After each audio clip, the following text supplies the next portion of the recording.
What brought us to Midland was for the war years. My father worked in a casket manufacturing in Woodville. It was owned by the funeral directors there. They had a furniture store as well as manufacturing.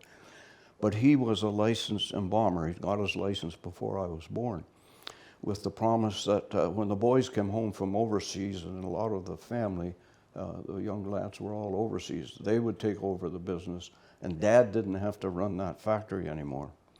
Well, the boys came home and they had no interest in hanging around Woodville running a factory. So Dad decided he had to get out. He bought a hardware store in Woodville and ran it for a few years, but kept looking. And there were two businesses, one in Coburg and one in Midland. And of course, Midland was a booming town at that time. The shipyard was going full town, the grain, all kinds of coal coming and going. So we picked Midland. 4 years longer, 1954, it was over. It shut down. Yeah, it was over. But he was able to get a foothold in the community, and we struggled along. Well, I'll put it this way.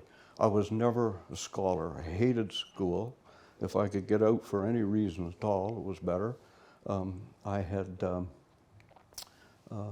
become, what was the best thing that ever happened to me in school was the cadets, because the teachers were all returned guys, and if you didn't shape up, you got, I don't know how many times I got knocked down or knocked out, because they, it was tough stuff going, but I enjoyed the cadets. And we had the big armories here at that time, a couple of tanks up there. I helped my dad quite a little bit, and as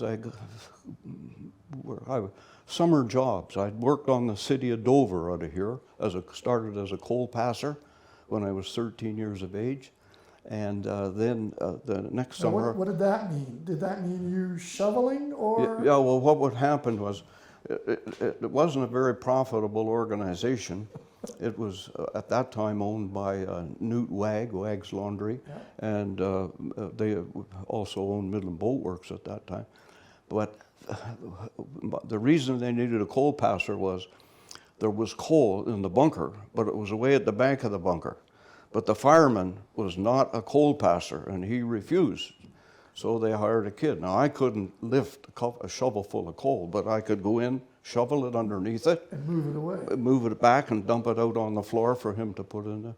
So that's how I did. And that job lasted till they got enough money to be able to buy a full load of coal, where it was right there beside the, and I was out of work. I'd worked well enough for them that the captain said, we'll have a job for you as a deckhand next year. So I started early in May. They always moved the Dover back to Penetang, beside the Midland City, because it was cheaper to stay in Penetang. And of course, the Midland City ran out of Penetang because of the liquor licensing.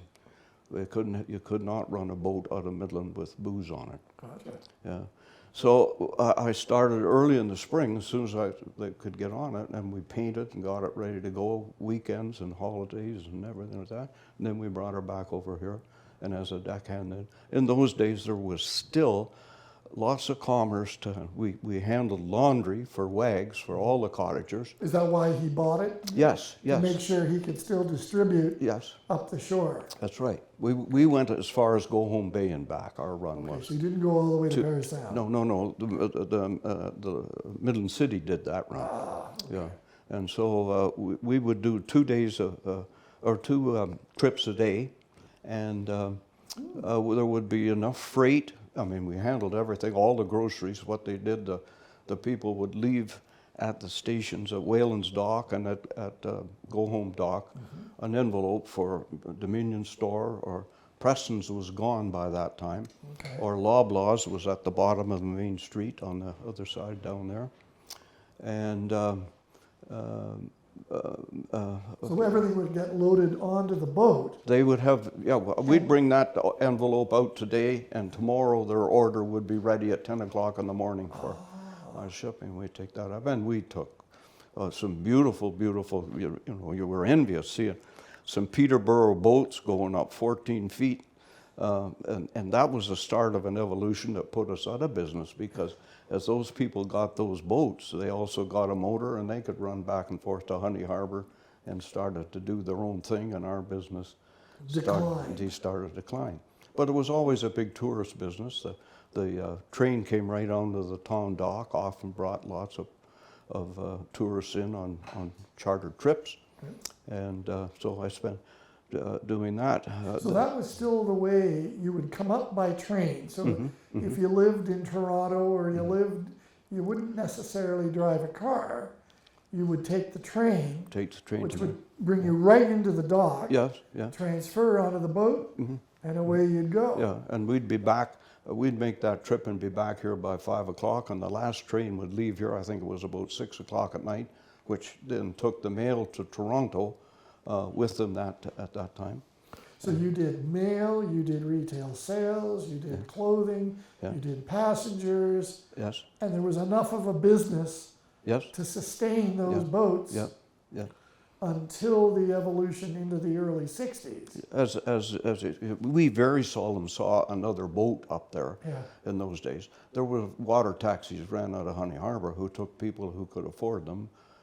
But no, we took a lot of passengers up. People came, and there was a big competition here years ago between Midland and Penetang.